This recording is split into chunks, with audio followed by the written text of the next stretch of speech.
예, 우리 지난 주일에 창세기 22장에 있는 아브라함이 이삭을 바치는 사건을 함께 우리가 살펴보았습니다. 아브라함의 신앙은 참으로 이제 위대한 신앙이죠. 하나뿐인 아들을 바칠 수 있었던 그 믿음은 참으로 위대한 믿음이었습니다. 뿐만 아니라 자신이 이삭을 하나님께 바친다 하더라도 하나님께서 그 죽은 자를 다시 살리실 수 있는 분으로 신뢰한 것은 더더욱도 위대한 믿음이었습니다.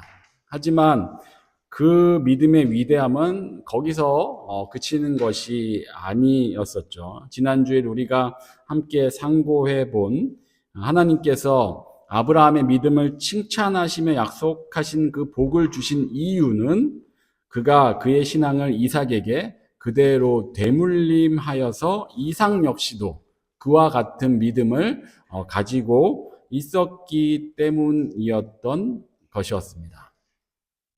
이것은 오늘 본문 창세기 18장 19절의 기록처럼 하나님께서 그를 택하여 부르신 이유와 목적이었고 그가 그 목적을 성취함에 대한 칭찬과 그에 따라 주어진 복이었던 것입니다. 이를 통해서 우리가 분명히 알 수 있게 된 것은 하나님께서는 처음부터 아브라함 한 사람의 개인의 믿음에만 관심을 두고 계셨던 것이 아니었다라는 것입니다. 처음부터 하나님께서는 그의 자녀와 자손들에 대한 신앙, 곧 가정과 가족, 공동체 전체의 신앙과 신앙의 계승에 관심을 두고 계셨던 것이었습니다. 오늘 본문 창세기 18장 19절은 우리에게 이렇게 말씀하죠. 내가 그로 그 자식과 권속에게 명하여 여호와의 도를 지켜 의와 공도를 행하게 하려고 그를 택하였나니 이는 나 여호와가 아브라함에게 대하여 말한 일을 이루려 함이니라. 하나님께서 아브라함을 택하신 것은 그가 자식과 자손들을 잘 가르쳐서 여호와의 도를 지키고 의와 공도를 행하게 하기 위함이셨다라는 겁니다. 이것이 처음 아브라함을 택하시고 그를 하나님의 은혜와 구원의 길로 이끌어 주신 이유인 것이죠. 그는 아무것도 없는 중에 신앙생활을 시작했죠. 당시에는 교회도 없었고 믿음의 이웃도 없었습니다. 심지어 믿음의 가족도 없었습니다. 그때도 말씀드렸던 것처럼 그의 아버지는 우상을 섬기는, 우상 신상을 만드는 사람이었습니다. 그럼에도 불구하고 아브라함은 하나님께서 주신 그 믿음을 잘 지켜내고 그리고 그 믿음을 이삭에게 그렇게 잘 계승시켜 갔던 것입니다. 그것이 하나님께서 아브라함의 믿음을 높이 보신 이유입니다.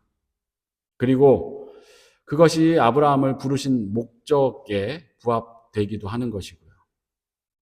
우리를 부르신 이유도 동일합니다. 먼저는 하나님께서 우리 각자를 사랑하셔서 우리에게 믿음을 주시고 구원의 길로 인도해 주신 것이지만 거기서 끝이 아닌 것이죠. 우리 역시도 우리의 자녀들과 권속들에게 명하여 여호와의 도를 지켜 의와 공도를 행하게 하시려고 그들에게 하나님을 알게 하고 믿음을 가지고 하나님 뜻대로 살아가게 하려고 저와 여러분을 택하신 것입니다.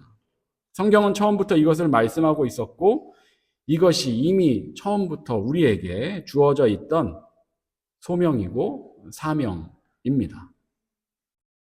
내가 하나님께 믿음을 선물로 받았다라는 것은 그와 같은 믿음을 내가 속한 가정, 내가 속한 공동체, 내 주변 형제 자매들과 내 자녀들과 함께 계승해 가야 할 사명도 같이 주어져 있다는 의미가 되는 것입니다.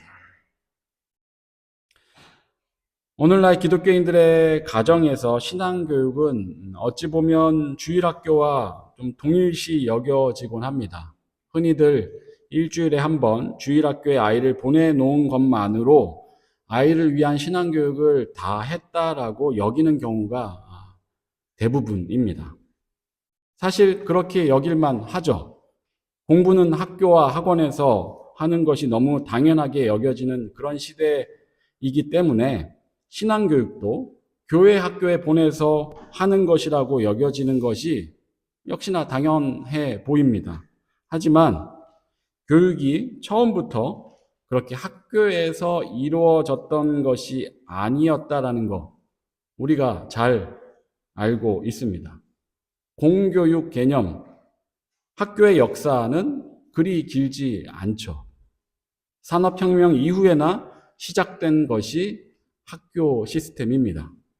그럼 학교 이전 시대 교육은 어디에서 이루어졌었습니까?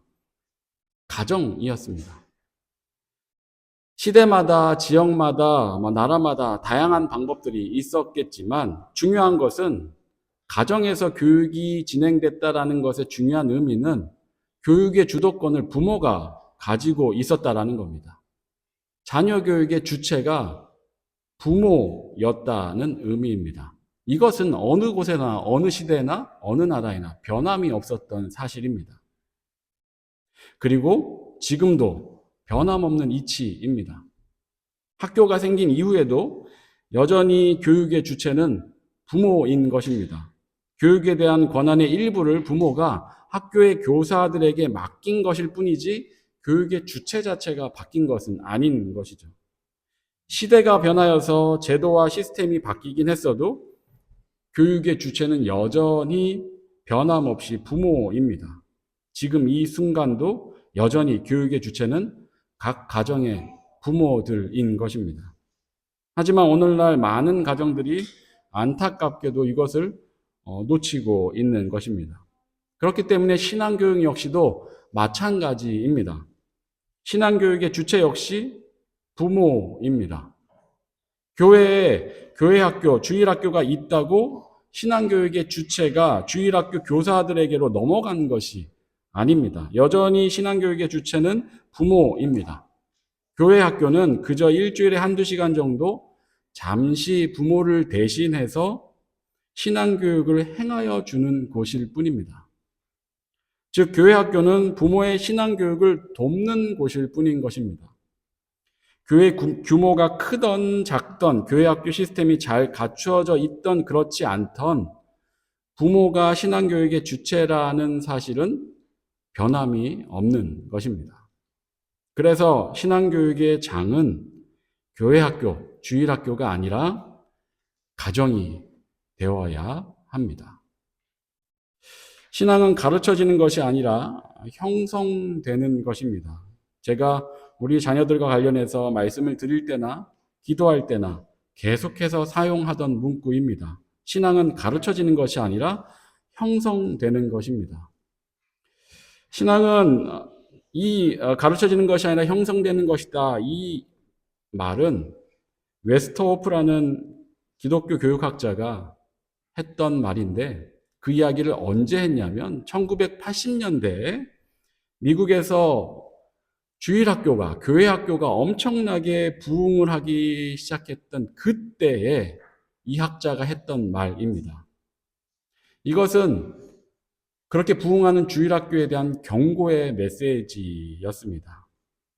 신앙은 그렇게 학교 시스템처럼 교육하고 가르친다고 해서 만들어지는 것이 아니라 가정에서, 교회에서, 공동체 안에서 함께 살아가며 형성되는 것이다. 함께 살아가며 보고, 듣고, 느끼고, 체험하고, 경험하면서 체득되고 형성되는 것이다. 라는 것을 강조하며 했던 이야기입니다. 교회 학교가 잘 갖추어져 있으면 아무래도 부모가 자녀 신앙교육에 조금 더 도움을 받을 수는 있을 겁니다. 하지만 자녀들은 부모와 함께 살아갑니다. 그 시간이 훨씬 더 깁니다. 주일학교에서 지내는 일주일에 한두 시간과는 비교할 수 없이 많은 시간을 부모와 함께 지냅니다. 아무리 대단한 주일학교라 하더라도 결코 부모의 그 역할을, 그 많은 시간을 대신해 줄 수가 없습니다.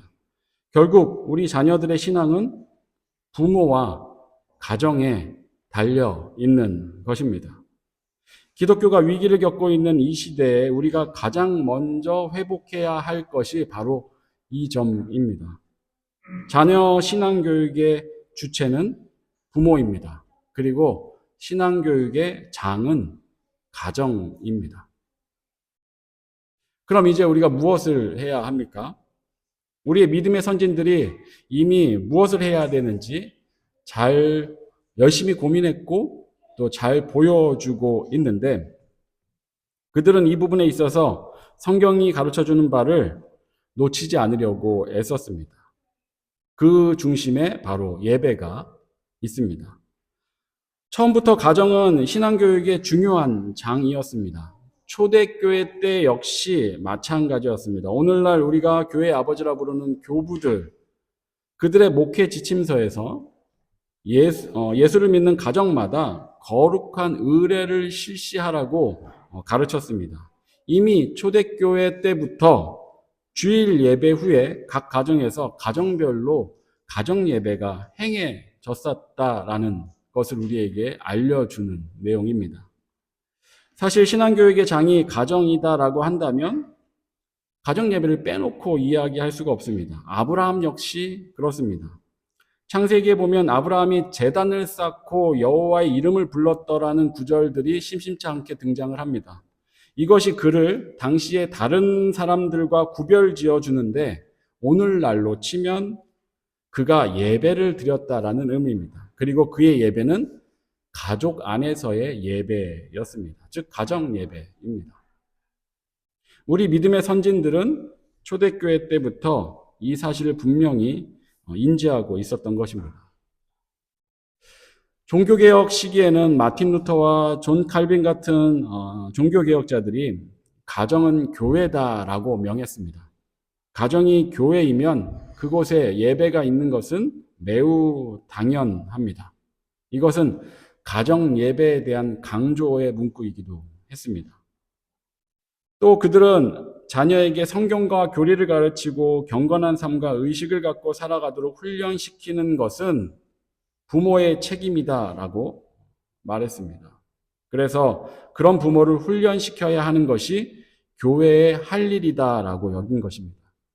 교회에서의 자녀들의 신앙교육은 목사와 부모가 함께 했고, 가정에서의 자녀의 신앙교육은 부모가 행하였던 것입니다. 이후에 청교도 때에는 우리 웨스트민스터 신앙고백서가 1674년도에 만들어질 때 예배 모범에 가정 예배 모범도 함께 첨부하였고, 가정 예배 지침서를 함께 발간했습니다. 우리가 지금 아이들 말씀을 교육하고 있는 것이 웨스트민스터 소요리 문답이지 않습니까? 바로 그것이 만들어질 때 가정 예배 모범, 가정 예배 지침서들이 함께 만들어졌었다라는 겁니다. 그 지침에서 의무 예배를 세 가지로 규정을 하는데, 첫 번째는 주일 예배, 두 번째가 가정 예배, 세 번째가 개인 예배였습니다. 이렇게 가정 예배를 공적인 예배라는 영역 안에 포함시키고 교회는 이 부분을 신경 써서 관리했습니다. 총회는 장로들을 통해서 가정들을 돌아보며 가정 예배를 직접 관리, 곧 치리하게 하였습니다. 그들은 각 가정에서 부모가 자녀를 바르게 양육하기 위해서 가정 예배를 매일 드리고 있는지, 그리고 자녀를 그 연령에 합당하게 교육시키고 있는지, 교리 교육을 그 연령에 합당하게 잘 시키고 있는지, 이 두 가지를 제대로 시행하고 있는지 한 주 단위로 점검하게 했었습니다. 그리고 그렇게 점검한 내용을 당회 때 보고했고, 당회는 이 부분에 대해서 회중을 교육할 책임을 갖고 7일을 시행을 하게 되는데, 가정 예배나 신앙교육을 제대로 실시하지 않는 부모는 예배 시간에 자리에 일어나서 예배를 드리게 할 정도였습니다. 그리고 이 잘못이 계속 반복될 때에는 수찬을 정지시켰습니다. 자기 자녀의 신앙교육에 대한 책임을 다하지 않는 부모는 성찬을 받을 자격이 없다라고 아주 강하게 교육을 해왔던 것입니다. 그 정도로 믿음의 선진들은 자녀의 신앙교육에 있어서 가정예배라는 것을 아주 중요한 신앙교육의 장으로 여겼던 것이고, 실제로 가정예배와 가정에서의 신앙교육이 그런 역할을 해갈 수 있었던 것입니다. 이러한 정신을 바탕으로 세워진 미국 사회에서 18세기, 19세기에 부흥운동이 일어나게 되죠. 그리고 그때에도 가정의 중요성은 계속해서 강조되었습니다.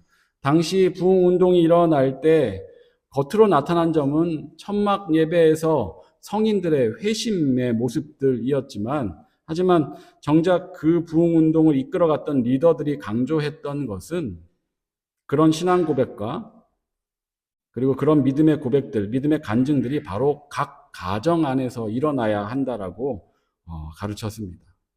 당시의 대표적인 목사님인 조나단 에드워즈 같은 분들은 가정 예배는 경건과 신앙을 위한 은혜의 수단이다라며 가정 예배를 통한 자녀 교육을 재차 강조하였습니다.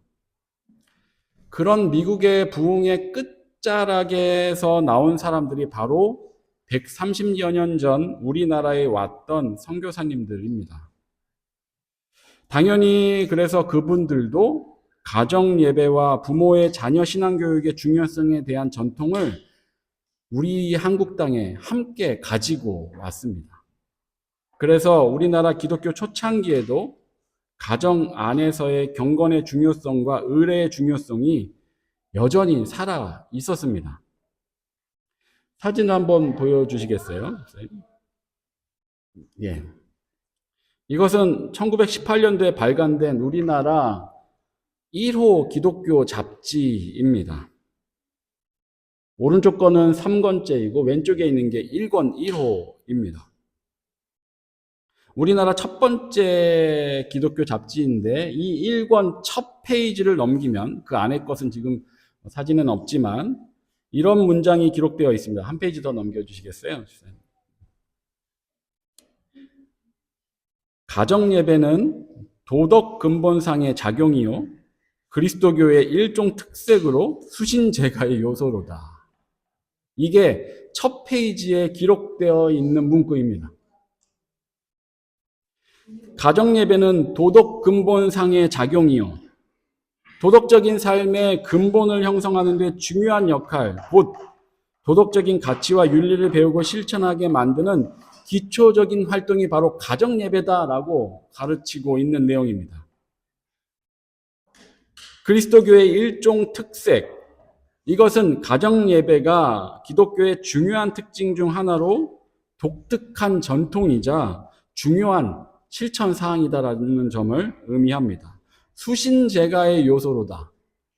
수신제가는 우리가 잘 알고 있듯이 자신을 다스리고 가정을 바로 세운다는 뜻이지 않습니까? 즉 가정예배가 개인의 수양과 가정의 화목과 질서를 세우는 데 중요한 역할을 한다라고 설명해 주고 있는 것입니다.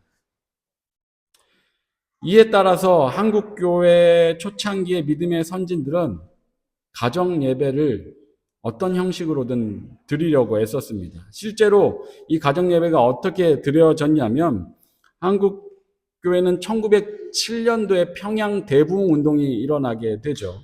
그때 수많은 교회들이 성령의 강한 역사를 경험하게 되는데 그러면서 새벽에 교회로 모여서 기도하기 시작합니다. 그것이 우리나라에 자리 잡힌 굉장히 독특한 신앙생활, 다른 나라에서도 일시적인 새벽 기도들은 있지만 우리나라처럼 매일같이 새벽 기도가 열리는 곳은 거의 없습니다.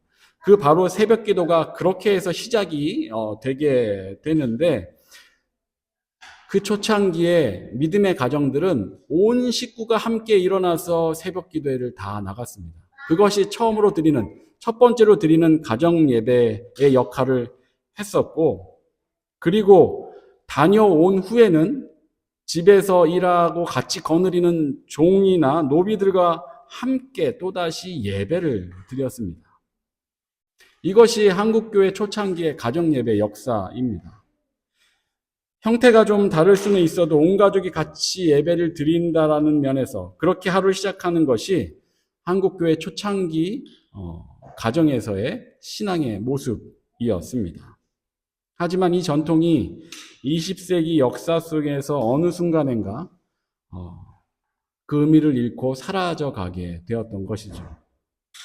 물론 그 사이에 일제강점기와 6.25 전쟁이 있었고 또 한국이 경제적으로 성장해 가면서 새마을 운동과 같은 일들이 자녀는 공부, 부모님이 대신 모든 일을 하며 신앙 역시도 부모님이 대신 기도하고 자녀들은 열심히 공부하는데 몰입하다 보니 새벽 기도는 부모님들만의 전유물이 되어버리는 그런 식으로 서서히 가정 예배와 함께 드린 예배들이 사라져가게 되었던 것입니다. 그리고 오늘날까지 한국교회 많은 신앙인들에게 이 가정 예배는 선택사항처럼 여겨져 버리게 되었습니다. 하면 좋고 안 해도 그만인 그런 신앙생활 중에, 신앙활동 중에 하나 정도로 여겨지게 된 것입니다. 이것이 가정 예배에 대한 우리들의 이해입니다. 가정 예배 하면 좋고 안 해도 그만인 그 정도의 신앙의 활동으로 여기고 우리는 지금까지 살아왔습니다. 어느 가정이든 기독교인 가정이면 가정 예배라는 말만 나와도 치를 떠는 가정들도 있습니다. 가정 예배하면 좋지 않은 기억들과 또 가정 예배하면 이 주일 예배처럼 드려야 된다라는 압박 때문에 그다지 정겹지 못하고 즐겁지 못한 이름으로 여겨지는 것이 가정 예배였고 그렇게 우리가 그런 상황 가운데 그런 분위기 가운데 오늘까지 신앙생활을 해오게 된 것입니다. 그러다가 코로나 상황이 임하면서 대면 예배가 어려워졌을 때 한국교회가 비로소 가정 예배에 관심을 갖기 시작했습니다. 아무래도 정기적으로 모임을 가질 수 없는, 모일 수 있는 그런 대면 예배라고 했을 때는 가정 예배가 유일한 예배일 수 있었기 때문일 겁니다. 뭐 그렇게라도 다시 가정 예배에 대한 관심들이 살아나게 된 것만으로도 참으로 다행이라고 생각이 됩니다. 하지만 한 가지 여전히 안타까운 점은 그런 가정 예배를 대면 예배, 주일 예배의 대안처럼 여기고 말았다라는 겁니다. 가정 예배는 대안이 아니라 원안입니다. 제가 처음에 여러 차례 강조했던 우리 자녀들과 함께 온 세대 예배를 드리는 것이 대안이 아니라 원안이다라고 말씀드렸던 것처럼 가정 예배 역시 우리가 마땅히 해야 될 원안인 것입니다. 지금까지 함께 살펴본 것처럼 가정 예배는 원래 우리가 지키고 있어야 했던 예배입니다. 우리에게 주신 믿음을 자녀에게 이어가게 하라는 하나님께서 주신 사명을 이루기 위해서 우리가 반드시 잘 지켜왔어야 했던 예배입니다. 그래서 우리 믿음의 선진들은 이것을 계속해서 강조했습니다. 가정 예배는 결코 대안이 아닌 우리가 회복해야 할 원안입니다. 이 점을 우리가 놓쳐서는 안 될 것입니다. 혹시 청년들에게는 지금 가정에서의 자녀 신앙 교육을 위한 가정 예배에 대한 이야기를 하다 보니 자신들에게 해당하지 않는 조금은 먼 나라 이야기처럼 들릴 수 있을지 모르겠습니다. 하지만 절대 그렇지 않습니다. 최근에 한국 기독교인 청년들조차도 결혼하여서 가정을 꾸리고 자녀를 낳아서 양육하는 문제에 비관적인 생각을 갖는 비율이 매우 많이 늘어나고 있습니다. 시대가 혼탁해져 간다는 것이 바로 이런 것을 의미합니다. 무엇이 우선이고 무엇이 중요한 것인지 이 시대의 문화와 흐름이 분별하지 못하게 하는 것입니다. 그래서 성경은 진작부터 우리에게 이 세대를 본받지 말라고 말씀하고 있었던 것입니다. 지난주에 시작할 때 말씀드렸듯이 많은 이들이 신앙을 개인적인 것으로 여기려고 합니다. 하지만 절대 그렇지 않다는 것을 지난 주일 말씀과 오늘 말씀을 통해 우리는 분명히 다시 확인했습니다.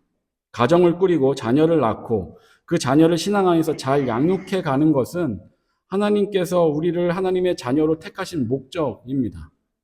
이것은 모든 기독교인들의 가장 원대한 소명이자 사명인 것입니다. 우리의 삶의 모든 행보는 바로 이 사명을 이루어가는 방향성을 지니고 있어야 하는 것입니다. 그런 면에서 청년의 때 역시 매우 중요합니다. 청년의 때에 인생의 청사진을 바르게 그려야 합니다. 믿음의 가정을 이루는 일을 처음부터 진지하게 고민하며 인생을 설계하고 이성과 교제를 해 나가야 하는 것입니다. 그리해야 오늘날 우리를 혼란스럽게 하는 매우 다양한 많은 문제들을 고민하고 판단해 갈 때 보다 선명하고 바른 기준으로 하나님 보시기에 옳은 판단들을 해갈 수 있게 되는 것입니다. 그래서 청년들에게도 가정 예배에 대한 알은 중요합니다. 당장 유학생활하면서 가정 예배를 드릴 수 없다 하더라도 가정과 같은 소규모의 예배에 익숙해지기 위해 애써야 하고 이를 사모하며 그 가운데서 은혜를 누릴 수 있어야 합니다. 부모님 세대에게 물려받지 못했을지라도 우리 세대에 다시 일으켜 세워갈 수 있도록 노력해야 하는 것입니다. 이것이 바로 우리 자신을 개혁하는 길이고 교회를 바르게 세워가며 개혁하는 길인 것입니다. 오늘 본문 말씀 창세기 18장 19절 말씀, 올해 우리 주제 성구입니다. 지난 주일에 이어 오늘 우리 주제에 대한 두 번째 말씀을 살펴보았습니다. 다음 주일에는 그러면 그 세 번째 시간으로 우리가 그러면 어떻게 가정 예배를 드려야 하는지 그 구체적인 방안을 말씀 가운데서 함께 살펴볼 것입니다. 지금까지 매우 높아져 있던 가정 예배의 문턱을 한없이 낮출 수 있는 그런 시간이 되면 좋겠습니다. 아무쪼록 가정 예배에 대해서 새롭게 깨닫고 이를 통해서 하나님의 뜻과 마음을 보다 더 바르고 깊게 알아가는, 그래서 함께 하나님께서 기뻐하시는 모습으로 성장해가는 우리 모두가 되시길 진심으로 축원합니다. 기도하겠습니다. 사랑과 은혜가 충만하신 하나님 아버지, 오늘도 우리가 주님의 말씀 앞에 서게 하여 주시니 참으로 감사합니다. 특히 올해 우리에게 주신 비전 안에서 주신 그 말씀을 계속해서 상고하게 하신 것 참으로 감사합니다. 우리를 택하여 부르신 하나님의 목적은 그 자식과 권속에게 명하여 여호와의 도를 지켜 의와 공도를 행하게 하려 하심이라는 것을 우리가 다시금 깨닫습니다. 이를 위해 우리가 속한 가정이 가장 거룩한 신앙 공동체가 되게 하여 주시옵소서. 이를 위해 우리가 바르게 깨닫고 행하기 위해 힘쓸 때에 주님께서 세밀하게 간섭하여 도와주시고 인도하여 주셔서 참으로 하나님께서 원하고 바라시는 주님의 자녀들과 가정들로 그렇게 잘 세워져가는 우리 모두가 되게 하여 주시옵소서. 감사를 드리며 예수 그리스도 이름으로 기도합니다. 아멘.